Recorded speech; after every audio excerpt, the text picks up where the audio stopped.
Le parti au pouvoir a officiellement lancé sa campagne électorale au compte des législatives hier jeudi.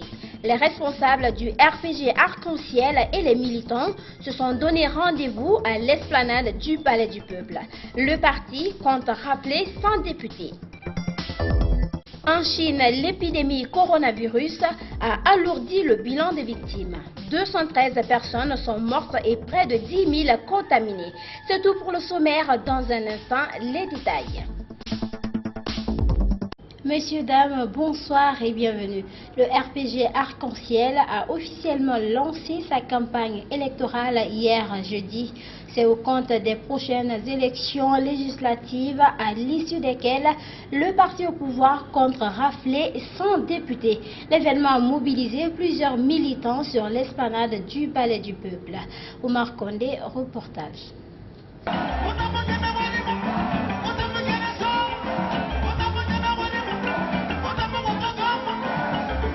En ce jour du lancement officiel de la campagne du RPG Arc-en-Ciel à Conakry, l'esplanade du Palais du Peuple a été investie très tôt le matin par des militants du parti au pouvoir. L'objectif visé par cette formation politique est de rafler 114 députés à l'issue des prochaines élections législatives. Vous remarquerez par la composition de ces listes que conformément aux indications de Monsieur le Président de la République, qui a bien voulu dédier ces 2 mandats aux jeunes et aux femmes, que ces listes sont composées de 60% de jeunes et de femmes. Notre objectif ici est de remplir les 114 sièges à l'Assemblée nationale. Nous avons plus de 25 partis qui vont aller avec nous dans cette compétition. C'est pour ne pas dire 29. Nous devons privilégier le porte-à-porte. Amadou Damaro Camara a, au nom de la direction nationale du RPG Arc-en-Ciel, invité les militants du parti au pouvoir à prôner la paix en vue d'une campagne civilisée. Ces élections vont élire des députés du peuple qui vont travailler pour la totalité du peuple, même ceux qui ne vont pas voter pour eux. Nous vous demandons de prôner la paix, de ne pas provoquer et de ne pas répondre aux provocations, de cultiver la paix, l'amitié, l'unité entre les fils de la Guinée. Le RPG Arc-en-Ciel a aussi profité de cet instant pour présenter quelques candidats aux militants. Au nom de tous les candidats du RPG Arc-en-Ciel sur la liste nationale, de même que les personnes alliées et aux miens propres, pour vous remercier pour cette grande mobilisation et vous exhorter à sortir massivement voter le jour du scrutin. Vous devez récupérer vos cartes d'électeurs. Le RPG Arc-en-Ciel entend poursuivre sa série de campagnes jusqu'au jour des élections et sur toute l'étendue du territoire national. Au même moment, le RRD était en meeting à Sangoya. Les femmes du Rassemblement pour le renouveau et le développement étaient venues exprimer leur soutien à Abdoulaye Kourouma au compte des élections législatives prévues le 16 février prochain. Mamadou Tanouba.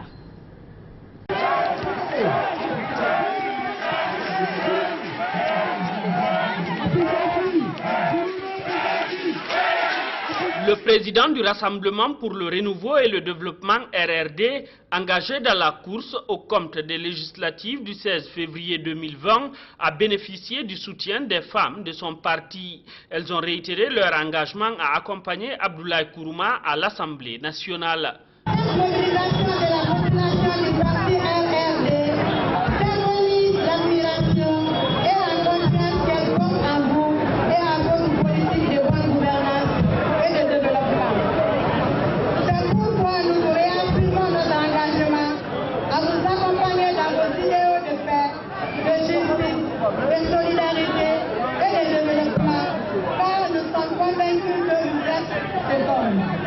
Abdoulaye Kourouma a tenu à remercier les femmes pour leur soutien avant de déclarer ce qui suit. Je dis merci, merci à la jeunesse de Guinée, merci, merci à nos mamans.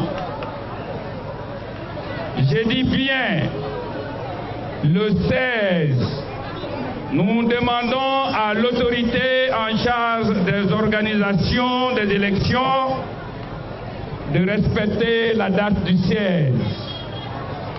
Si la date du 16 n'est pas respectée, c'est un gros risque pour notre pays. Pour un gouvernement sérieux, un groupe d'ethnies ou un parti politique ne peut pas freiner l'évolution d'un état de droit. Le président du RRD a profité de cette rencontre pour lancer des piques à ses aînés politiques. C'est nous qui vivons ici. Ceux qui vivent à l'étranger, une partie en Guinée et une partie ailleurs, ne peuvent pas nous empêcher à vivre dans la paix. Ce n'est pas un défi, ce n'est pas aussi une menace, c'est une réalité. La Guinée ne connaîtra jamais la guerre. Nous donnons la parole d'honneur, nos militants et nous, nos familles et nous-mêmes, que nous allons défendre la stabilité en Guinée par tous les moyens. Ils savent, celui qui est en train de s'adresser à eux, de quoi lui et ses militants sont capables.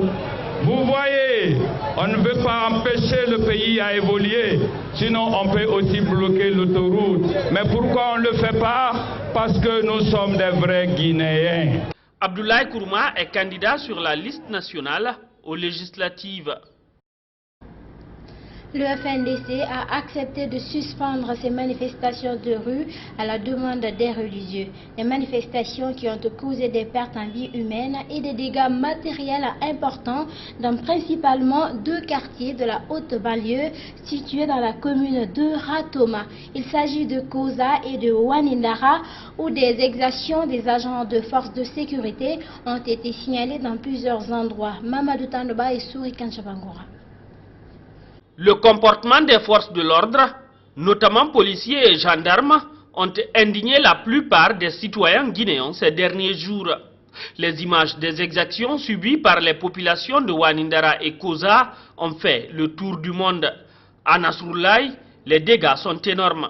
Des boutiques vidées de leur contenu, pire, des robinets des bornes fontaines seraient même arrachés par des gendarmes dans la journée du mercredi 29 janvier, selon cet habitant de la localité. Nous sommes en pénurie d'eau. Si l'État nous a donné ça, et encore ils viennent, encore ils cassent ça. L'État même, la gendarmerie même, les forces de l'ordre, ce n'est pas une autre personne, mais c'est la gendarmerie, les hommes habillés en tenue qui sont venus enlever tout ça là. Certains parlent de police, d'autres parlent de gendarmerie. C'est la gendarmerie, ni la police, c'est la gendarmerie, c'est bien précisé. Le président en haut, c'est la gendarmerie, ni la police. Ce n'est pas la police, mais c'est la gendarmerie qui a fait ça. Les hommes qui sont habillés en gendarme, parce que j'ai parlé avec eux. Quand vous les avez parlé, qu'est-ce qu'ils ont dit? Ils disent qu'ils sont venus nous saccager, nous piller et tuer nos ennemis, s'il le faut. C'est ce qu'ils m'ont répondu. À cela s'ajoutent les vitres des véhicules caillassés dans ce garage. À mon niveau, d'abord, notre voiture a été cassée. Puis voilà, les boutiques des gens, des voisins ont été cassées, des fourrages ont été cassés, des gens ont été blessés, 2 personnes tuées, et puis volontairement. Okay. Vous indexez quel groupe parmi les forces de l'ordre? J'ai vu, moi personnellement, j'ai vu la CNIS, j'ai vu la police, en même temps la gendarmerie. Ils étaient tous là. Et pendant la soirée, ceux de la BAC aussi sont venus faire n'importe quoi en faisant des coups de feu, en menaçant des gens et tout. Ça a pris combien de temps? Ça a pris environ, disons, plus de 4 heures de temps. Quand ils sont venus, au moment qu'ils étaient là, ils étaient armés, ils étaient presque tous armés. Cet élève de la 9e année a été blessé par une bombe lacrymogène, nous dit-il. La femme utilisée comme bouclier par des policiers à Wanindara partait rendre visite à cet enfant. J'étais parti au Carrefour pour regarder, mais je suis venu parce que les forces de l'ordre étaient descendues dans le quartier. Je suis venu pour rentrer à la maison était fermée, si je ne pouvais pas rentrer. Je suis venu ici, je m'arrêtais ici.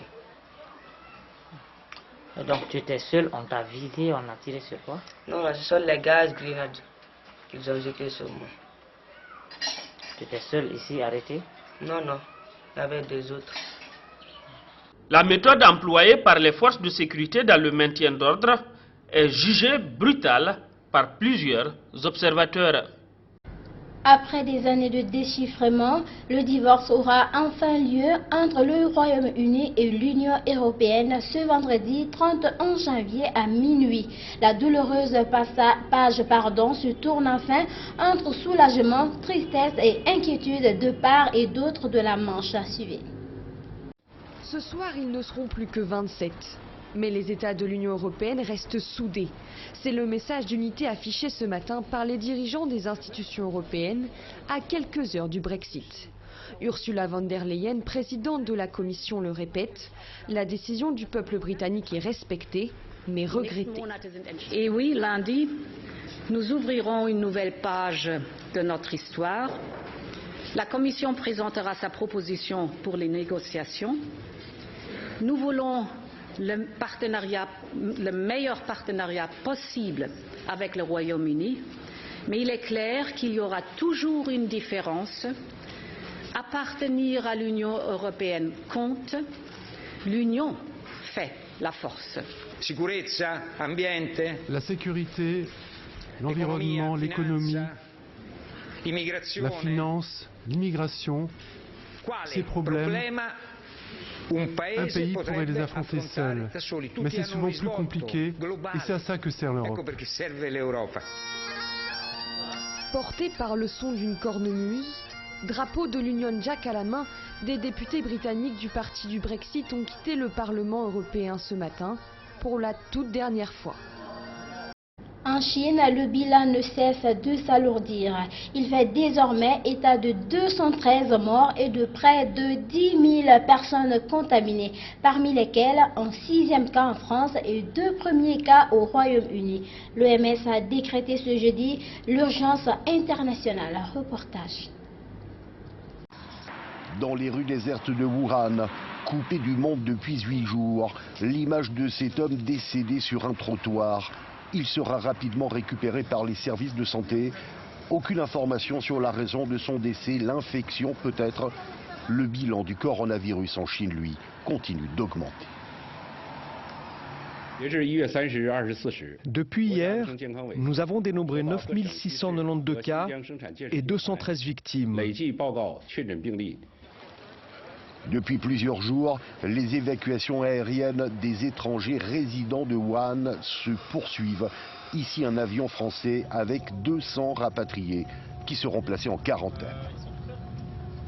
L'Organisation mondiale de la santé a pris hier la mesure de la situation en décrétant une urgence internationale.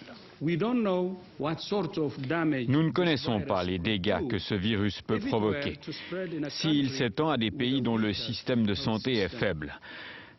C'est pour cela que nous devons nous préparer à cette éventualité. Aux États-Unis, des évacués de Wuhan continuent d'arriver. Le bonheur de revenir sur sol américain et rien d'autre que l'envie d'applaudir et de sourire. Les États-Unis, où les autorités sanitaires de Chicago annonçaient hier la première transmission du virus d'homme à homme sur sol américain. Et voilà, messieurs, dames, c'est la fin de cette édition d'information.